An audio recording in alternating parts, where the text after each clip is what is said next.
Oh, long time no see. Don't really have much of a intro for you. Shut up. Okay. Yeah, I don't have anything ready for this video. でもなんとか用意しないとかっこ悪いよね。これでどうだ？ジャンプだ！祭りだ！ジャンプ祭りだ！今回は3つのタイトルを紹介します。That's 3 games with today's topic being this: Lifelong Adventures, Boundless Imagination, Weekly Shonen Jump.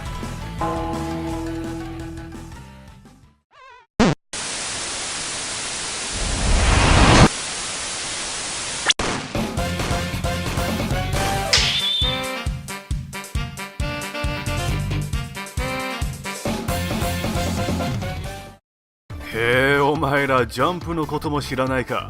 株式会社集英社が出してる有名なあれのことだ。Well, here's a quick breakdown for those who aren't familiar with the name.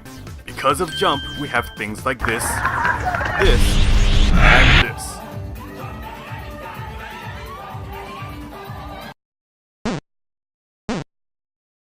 Though seriously, when people refer to Jump, usually they are talking about one line of magazines published by the company Shueisha that features various manga titles. Weekly Shonen Jump is the one most people refer to when they think Jump, and it covers a wide array of popular well-known titles like Dragon Ball, One Piece, and Naruto.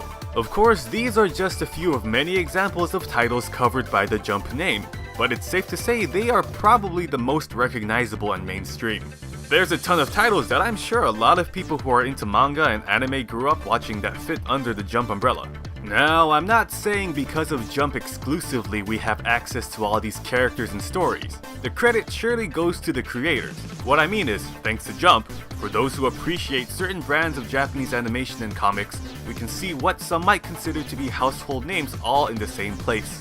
I'm sure in some alternate timeline the creators of these love titles could have been serialized by publishers like Square Enix's Gangan Comics or Kodansha's Weekly Shonen Magazine. And though confusing, yes, Weekly Shonen Jump and Weekly Shonen Magazine are two different entities. Readers are introduced to a whole bunch of titles when they are put out in this format, and as a result it increases popularity, viewership, and interest. In turn, you have demand in possible animated adaptations and definitely a whole bunch of merchandise.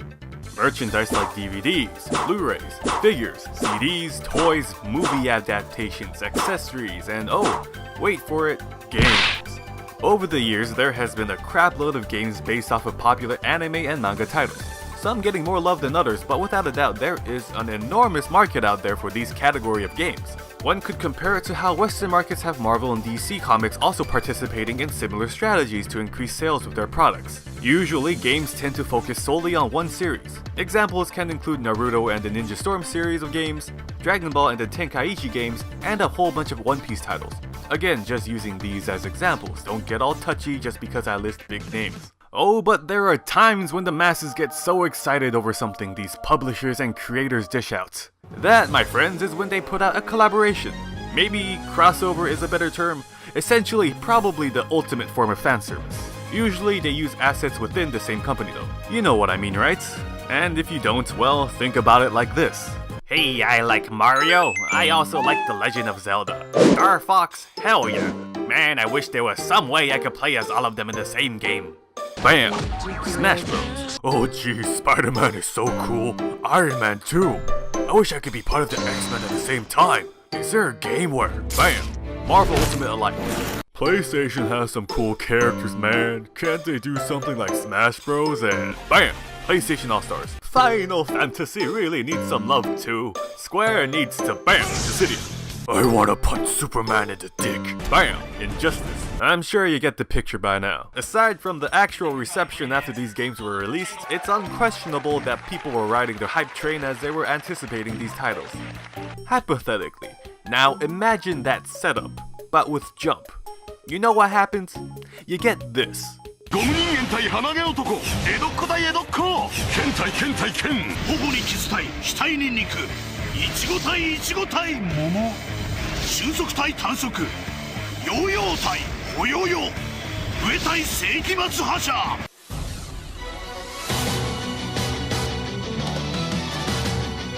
That's right!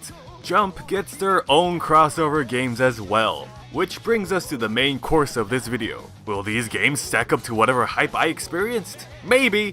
Here we go! 8月2005年、ジャンプスーパースターズがリリース。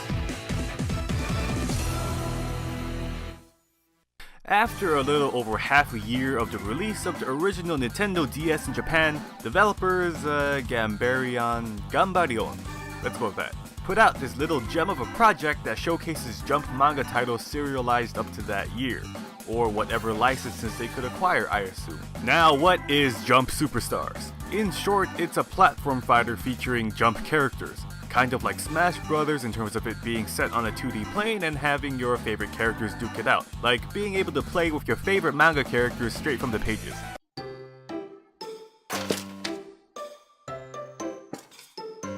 Okay, not really.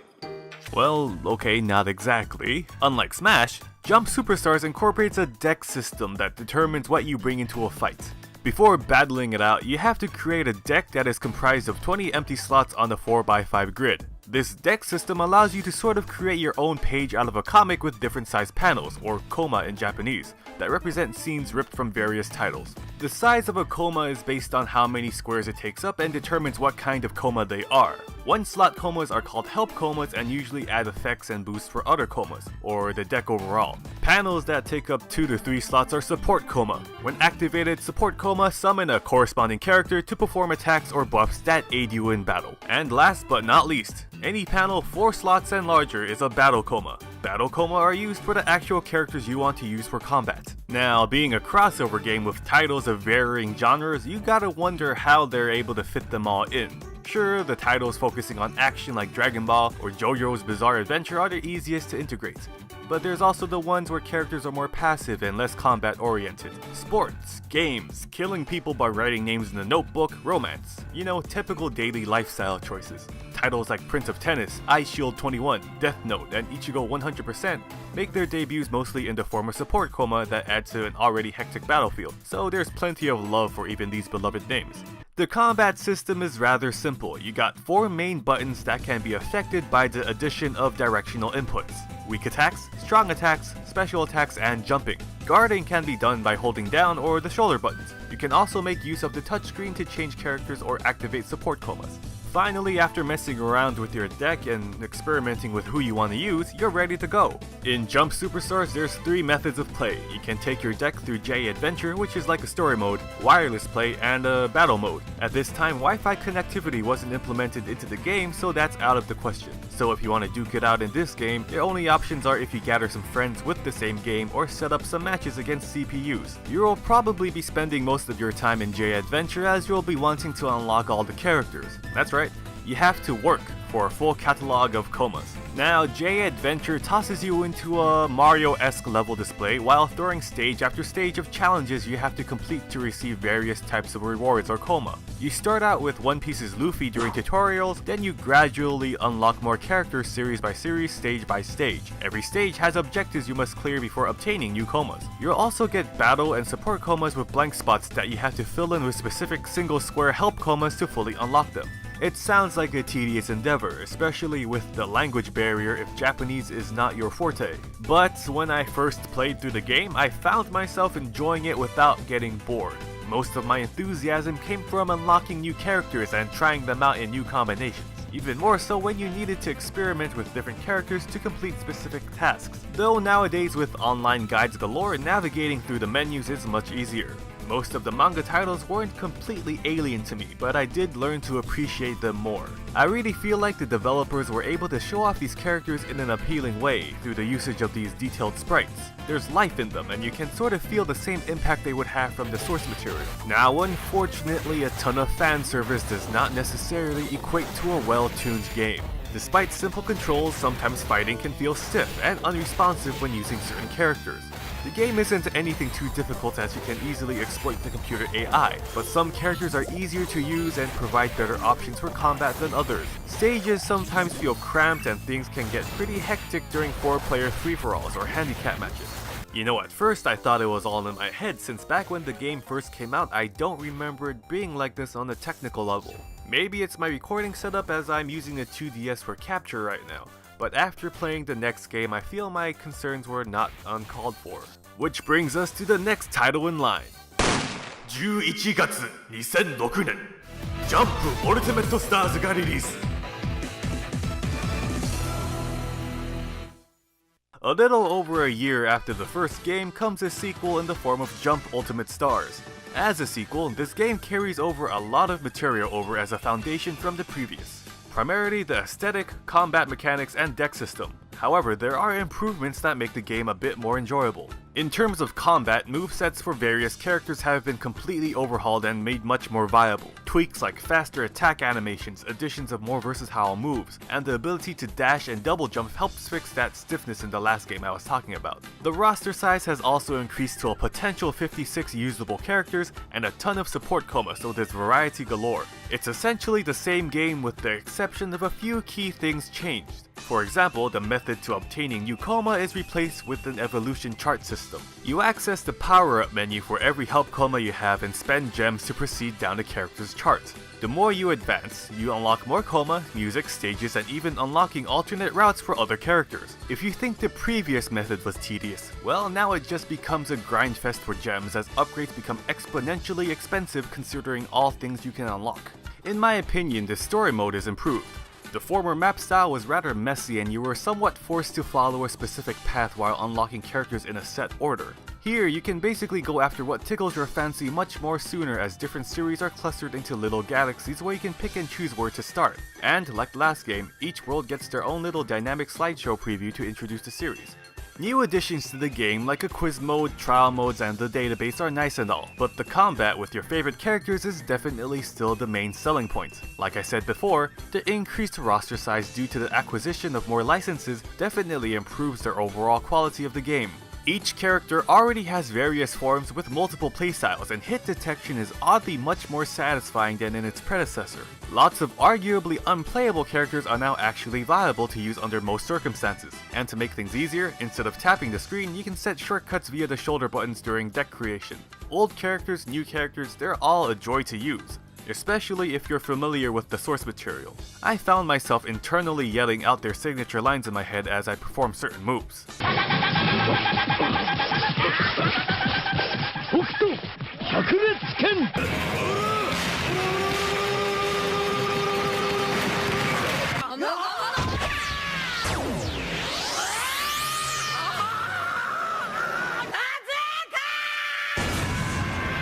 I am the king. Oh yeah! Oh yeah, that's right. Wow! Pineapple custard pudding! Does that make me crazy? No, not in the least.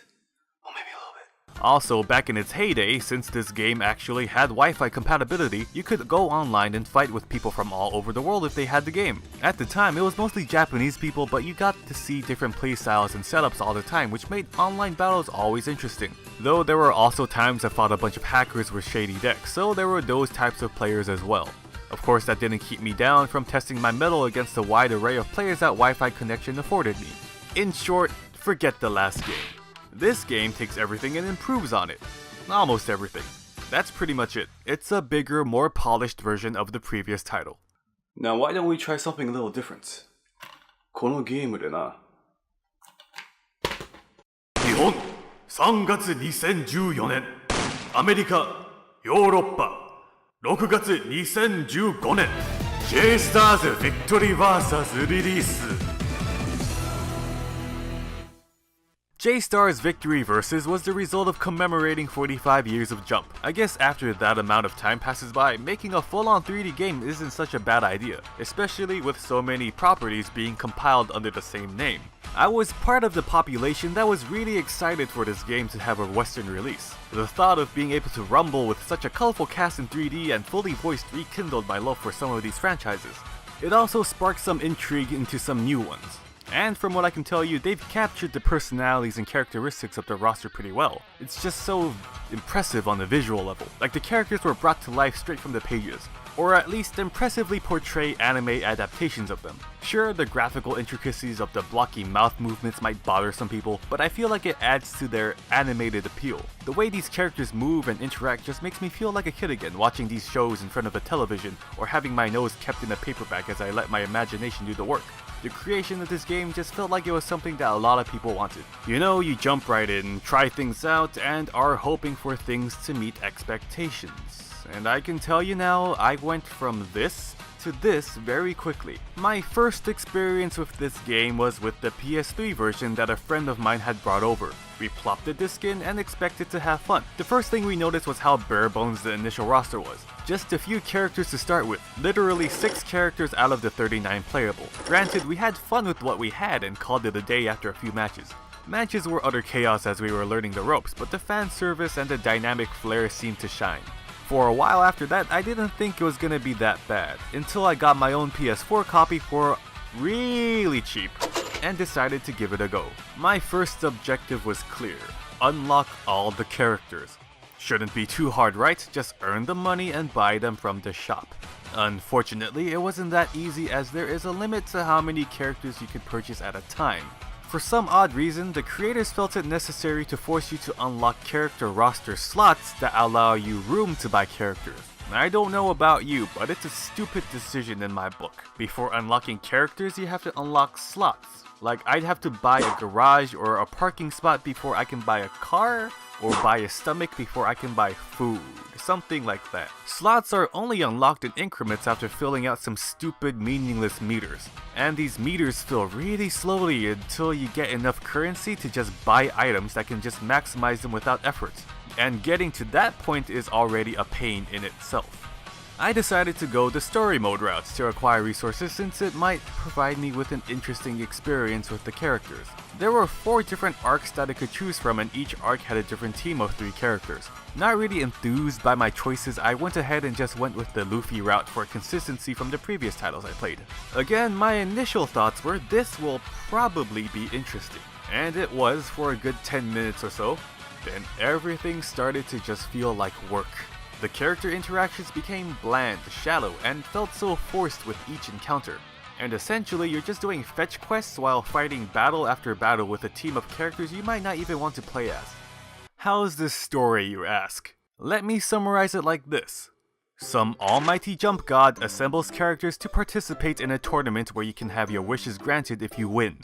Characters form teams and go finish trials that allow them to enter the tournament. Tournament happens. Turns out, Jump God used Tournament as a test to see if you're strong enough to fight some all-powerful evil. All-powerful evil is just a bunch of shitty doppelganger characters. Jump God thanks you, offers to grant wishes. Every character involved in the main story refuses the offer and just wants to hold another tournament to get stronger. Food rains from the sky. The end. I searched through YouTube to see if endings are different based on teams. Nope. Same overall plot and crappy ending for everyone. My whole goal was to just unlock characters, and anything extra was just useless. The entire mode is a chore. Battles are a chore. Quests are a chore. Flying around on a stupid ship is a chore. The entire time you're just flying back and forth, finishing lackluster quests to upgrade your ship to fulfill more lackluster quests. It became so mind-numbing. Even battles ended up losing their charm. Battles are supposed to be the main course, but I got so full off of mediocre presentations and systems that even fighting was hard to get excited about. In this game, you battle in a 3-dimensional arena, being able to move around in any which way you want. Quite the difference than from previous Jump titles like Ultimate Stars. Fighting can be customized to have one-on-one battles, team battles, and handicap battles. Anything more than 1 versus 1 though becomes a chaotic mess. Usually though, you'll probably be fighting with a set team of 2 main fighters, one that will be controlled by a CPU, and 1 support character. This way you can get the most out of your roster, as seeing the characters in action isn't too disappointing.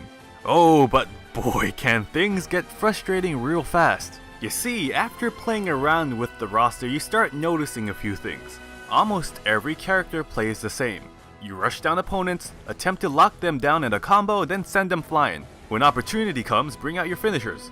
You will be playing every match like this. Sure, you'll guard and dodge here or there, but a lot of a match is just biding your time, waiting for your opponent's invincibility frames to wear down before you can rinse and repeat. During this time, you either play keep away by bombarding them with projectiles or dodging while they counterattack while being invincible.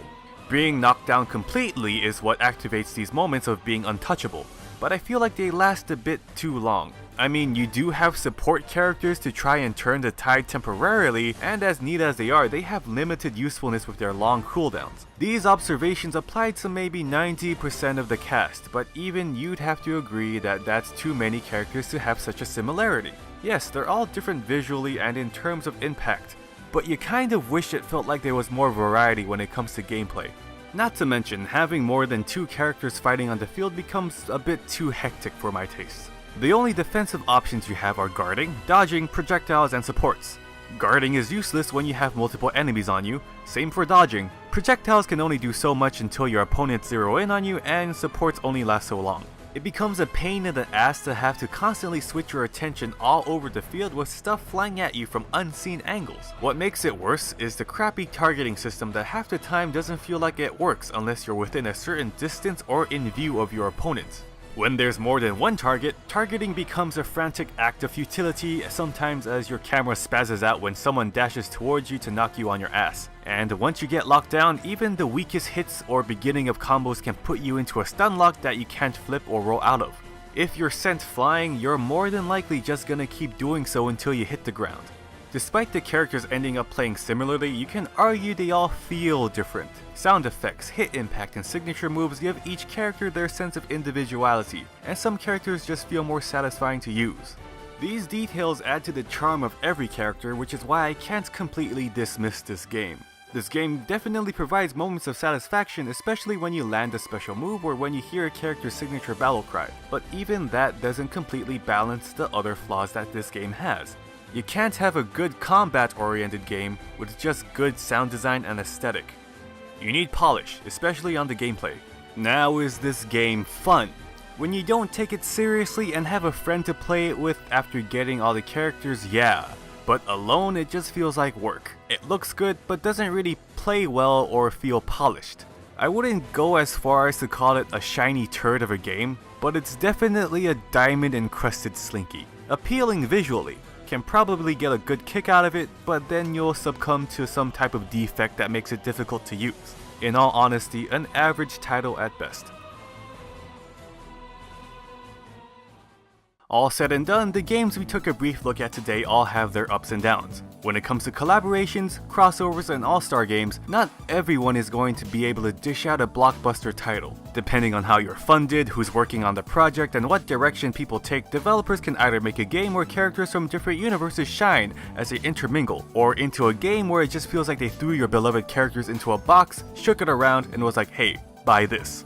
It's always exciting when you're part of a fandom and then one day you see a project that appeals to you. A project that can bring members of other fandoms into the same room where you can either share or debate your adoration of the game that could be an interesting take on a crossover. Some games will turn out awesome, some leaving more to be desired, and some may not be able to hit the home run, but we still cherish it. For me, there's quite a few titles I'm looking forward to that fit this crossover ideology, and I'm hoping that they turn out better than expected. When it comes to Jump, they're about to hit their 50th anniversary in 2018, right around the corner. I feel that perhaps they might have another project come out that year, but for now, that's just wishful thinking on my part. Though if they do it, there's some titles I wouldn't mind seeing make an appearance. Until then, perhaps I should just sit back and enjoy what I know now.